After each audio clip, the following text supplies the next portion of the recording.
Buongiorno, focus col bollettino colture erbacee, aggiornamento. Tema della giornata, il controllo degli infestanti nel frumento e negli altri cereali autunno-vernini.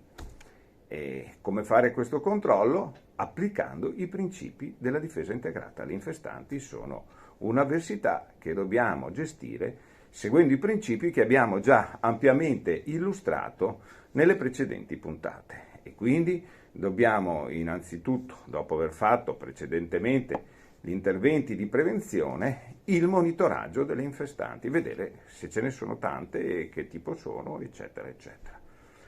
Quindi potete trovare nel bollettino che vi arriva via mail se siete iscritti, oppure potete trovare sul sito www.venetoagricoltura.org bollettino culture erbacee, potete vedere i metodi da usare per fare un monitoraggio delle infestanti in tempi ragionevoli.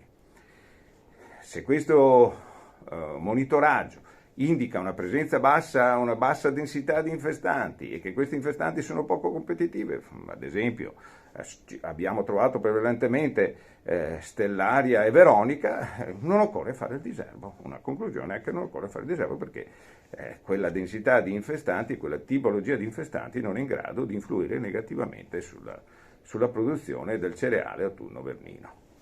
Abbiamo invece trovato un'infestazione elevata che può incidere sulla produzione, a quel punto dobbiamo porci un'altra domanda fondamentale della difesa integrata. Abbiamo alternative non chimiche per procedere?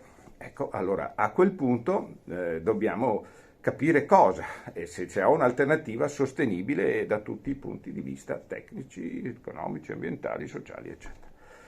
E nel caso di specie ce l'abbiamo. Abbiamo la strigliatura, la possibilità di fare la strigliatura, che nelle nostre sperimentazioni ha evidenziato una buona efficacia. Ci sono state sperimentazioni che sono riportate in un articolo dell'Informatore Agrario sul progetto IVM Prize del 2021 numero 38, potrete vedere come la strigliatura ha raggiunto gli stessi risultati del diserbo chimico evitando l'utilizzo del diserbante chimico di sintesi.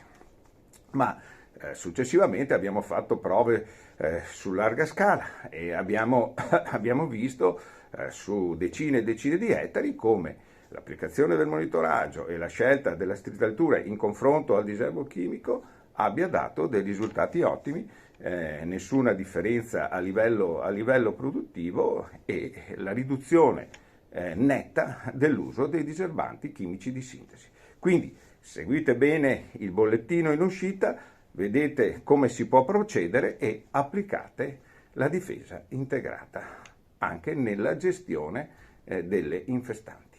Alla prossima!